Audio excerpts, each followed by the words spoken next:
Say it ain't so. Inside Out 2 may have been saved at the last minute by Pixar deciding they didn't want Riley to be gay. That's right, folks. Dwight Schrute may have had it right when he was trying to figure out who was of a certain inclination with his little device.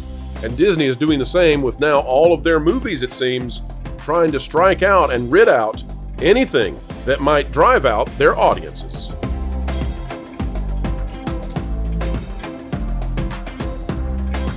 Hello, ladies and gentlemen. Welcome back to the Pro Channel. We bring Holly Weird back to the sensible center, the mainstream middle where money can be made. Explaining entertainment and keeping you ahead of the culture curve is our forte. Happy to have you here today. If you would like, consider clicking the like button. It turns out that Disney likes to make lots of money. And when they put out movies like Lightyear and Strange World, well, according to a recent report from IGN, they believe they know exactly why they didn't win. And Disney values that money even more, surprisingly, than virtue signaling. And so it seems they got rid of anything, possibly, that could point towards Riley in Inside Out 2 being persuaded to like another girl in a romantic way.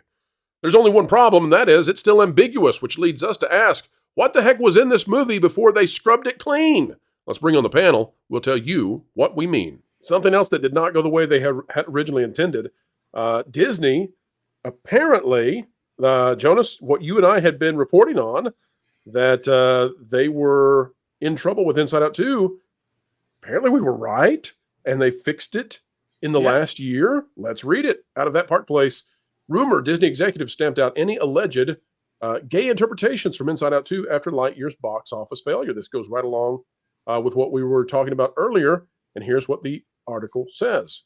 A new rumor claims that Disney and Pixar executives instructed the Inside Out 2 team to remove any possible gay interpretations from Inside Out 2 after Lightyear's box office failure. A report from IGN's Alex Stedman, as reported earlier, which cites multiple anonymous individuals at Disney, claims that Disney executives blamed the failure of Lightyear on its inclusion of a gay kiss. Okay.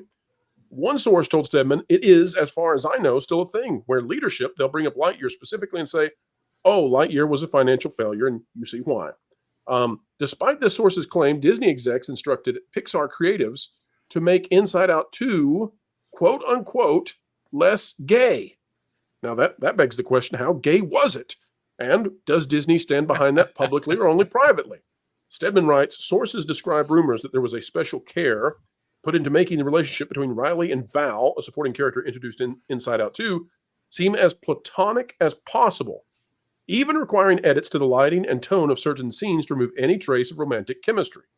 One source told him that Pixar did a lot of extra work to make sure that no one would potentially see them as not straight. Now, the fascinating thing about this, and I don't know which of our panelists saw Inside Out 2, the fascinating thing about this is there were still a lot of people who wondered because it was sort of ambiguous. Mm-hmm. It never crossed the line, but it was still ambiguous. So then what that makes me wonder is if stripping it of anything that would make it push it in that direction left you with an ambiguous movie, where was it originally? If you had to strip stuff out to make it be less of that, then what was there? It's very intriguing. When they say they changed the lighting, so what? They took the glitter ball effects out of the scene where they're dancing? Or they took this hasn't got much gay in it. It's very spam Monty Python, isn't it? Well, and listen, folks, we're not here to give you any kind of moral preening or tell you what you should or should not do in your own lives or what your moral take should be. We're trying to analyze the reaction from Disney in regards to this movie and as well the processes by which they came to the final product, which became the highest earning animated film of all time. The other interesting thing about it is this isn't a great movie, and nobody says it is. Go check the critic scores. Go check the audience scores. Go check Metacritic. No one thought this was the greatest Pixar film of all time. It's just, well, it's not as good as the original, and it's roundly thumped by movies like Ratatouille and WALL-E, movies like Toy Story 3. We can keep going. It's an average film. But whatever it is that allowed it to do what it did, Disney is certainly going to try to replicate that. So if this story is coming out, here's what I think, guys. And you tell me if I'm wrong on it at all. Spencer, let me go to you. If IGN is the mouthpiece behind this, it means that somebody wanted to get this narrative out to IGN And I don't know if it's to cause Disney to try to move back in the direction they want, or if they like what Disney did and they want to see it continue. I don't know. But somebody gave this to IGN so that there's now a narrative that is, if you strip that away, the result is an average film will be the most lucrative box office success you've ever seen. That's now the narrative, right or wrong. Spencer? I don't know if I agree that that's the narrative. I think that's a little bit too hard of a stretch because, like you said, there are people who could I saw the movie and it's still, you could infer it if you really wanted to. Like there are still things in that movie that could be interpreted that way. So I wouldn't say that's the narrative that you're seeing here. What really interests, to me, yes, obviously nothing gets out into the press like this without there being some sort of agenda, whether that is on Disney's end, whether that's on the actual employees' end. Who knows? This is a weird one because on one end, I go, yes, this is good for the inside out animators to get out because the bigger, in the bigger article when they were talking to IGN, they also revealed that Disney did some shady things with their pay. Basically, they laid off a bunch of people and then said, oh yeah, you guys don't get the bonuses because you don't get the bonuses for Inside Out 2 because you weren't hired technically when the movie came out. And everybody went, what do you...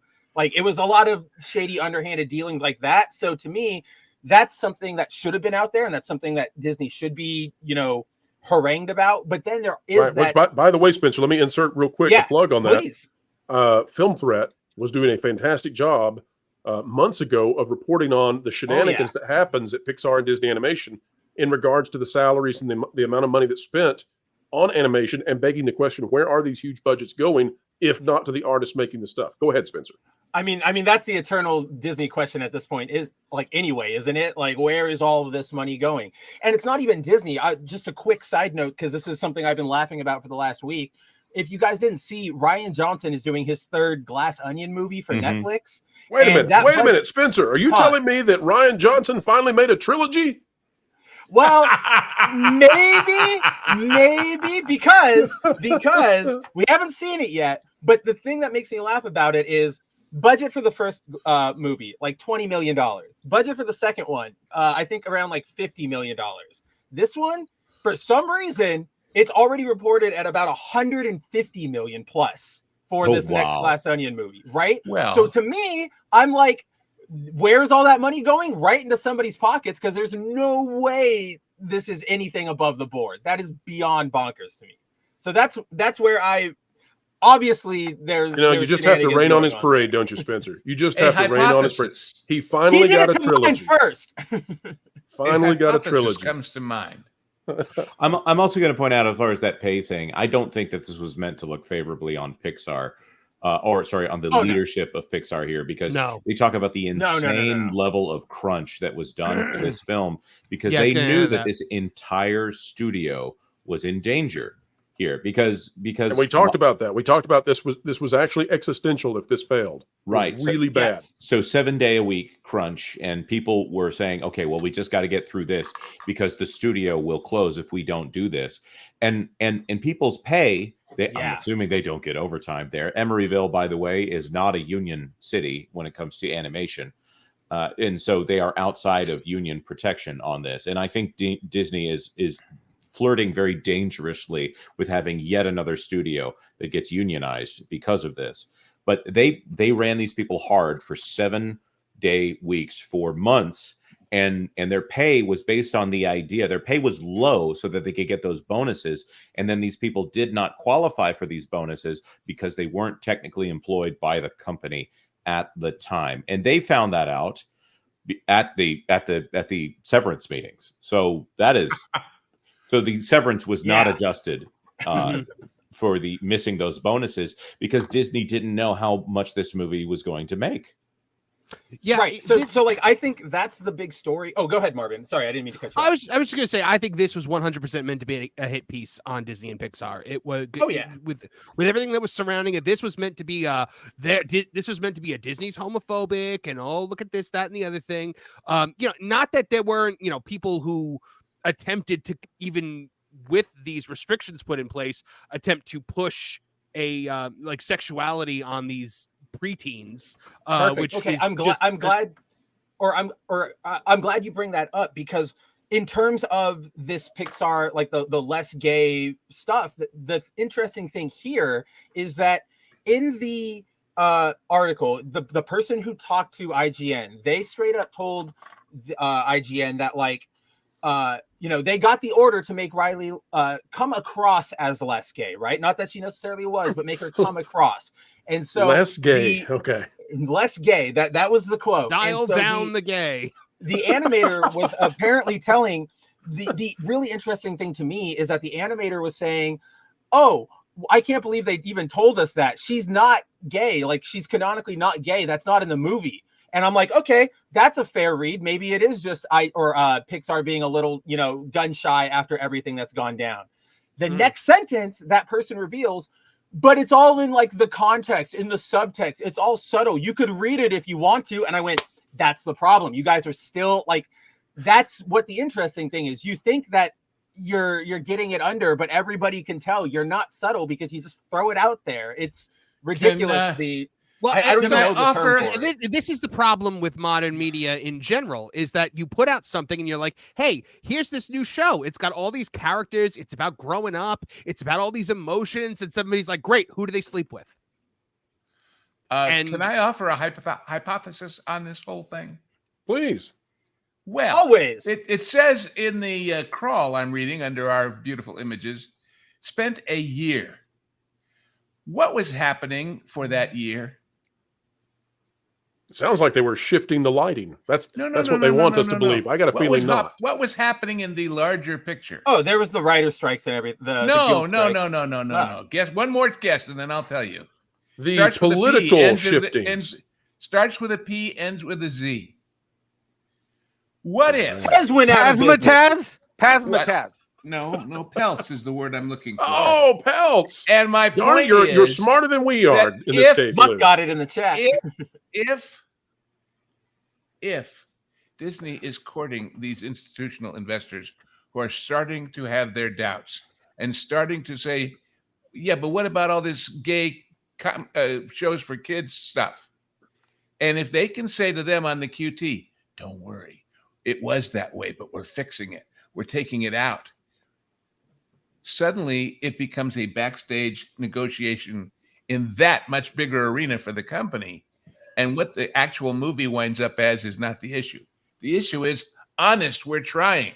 Honest, we're fixing it. It was all that other Bob's fault. Please, please, please stick with us. You see what I mean? I'm going to agree there. And I'm just going to bring this up for evidence while we're talking about that. That's the kind of lighting we're talking about here. That's romance lighting right there. Yeah, well, but when you say it spent a year of taking a picture that was theoretically pretty close to finished and redoing, what does that remind you of? Captain America, anybody? Rachel Ziegler, anybody? Mm-hmm. In other words, this is for an animated film, the equivalent of all these reshoots in the live action films, as far as what it impacts on the budget. And so what you're saying is, even though it costs me the whole movie again, or a third of the whole movie again, or whatever number it is, we still have to do it for a larger reason. And frankly, if the movie makes money, swell. And if it doesn't, also swell, as long as I'm still in the big room with the shower. Jim Jam asked in the chat, he was like, why is it that DreamWorks never has all this scrutiny coming at it from both sides? And I said, that's simple. They never let them in. Disney, not to the level that Disney let them in. Okay. So I know some things, and I have some sources here. DreamWorks you have a certain set of skills, and you will use them. You will find them. The executives at NBC Universal consider this, and they saw what Disney did, and they made a much quicker turn before Disney ever did, because Disney has never made a mistake that they would publicly admit to here. DreamWorks executives have been directly confronted about these issues and have said, no, we're not going to do that to this character or that character. I can't get too specific or I'll out a source here. Well, but I'll give you an example. Ruby Gillman, Teenage Kraken had elements in here that I would say are inappropriate for a kid's film. here, and they removed all the advertising budget for that thing and put it out in late August. There were the only movie that I've been to that had the only movie I've ever been in that had less people in it than Ruby Gillman was The Marvels. So let me show you guys this. And wait a minute. It's the equivalent of what I keep harping on about, and I know I am, but it's true, about how Chapek's excuse for the Don't Say Gay fiasco was our cast members insisted. Well, they got the same cast members, the same demographic, the same people that Universal does. And obviously, if the Disney people were saying, we got to stand up for this, so were the Universal people. And Universal management said, go fish, do your job. We're in this other business, not politics. And I will say, though, that Universal is woke. They are woke internally. Universal is MSNBC and CNBC and NBC, for God's sake. So this is a business decision, is what I'm saying. Exactly my point. So yeah, had the politics and the other in the other.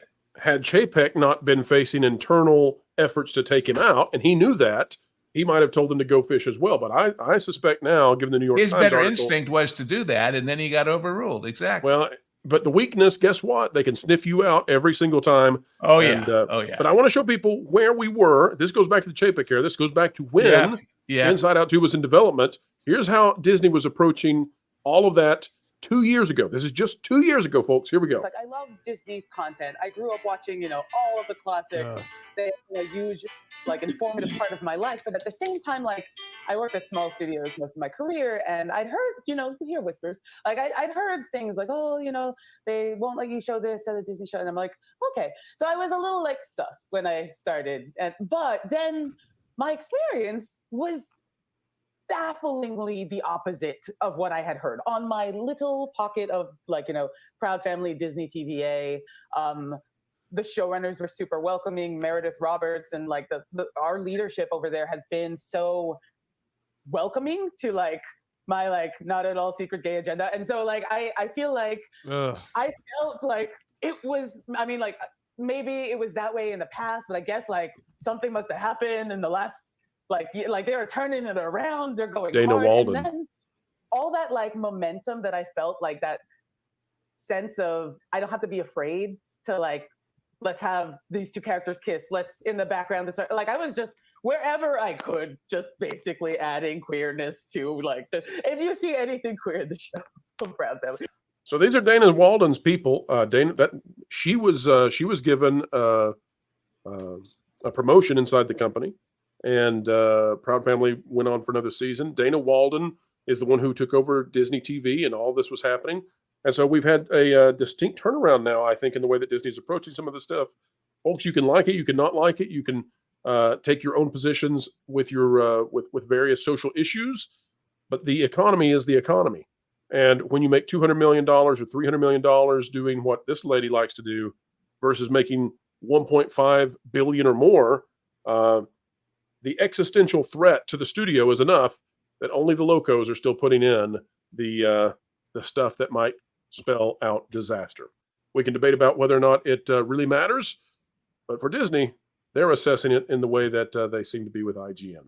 And folks, we've come to the end yet again. Saying sayonara for now is such sorrow, but fear not, fret not, for there's more content yet on the way 3 times a day right here on the Pro Channel. Thrice is nice. And folks, don't forget to support our partner channels out there. That Park Place, That Game Place, That Pod Place, and oh yeah, Vacation Radio. Folks, until the next time we have the honor of spending time with you, keep learning, keep growing, and as always, keep having fun.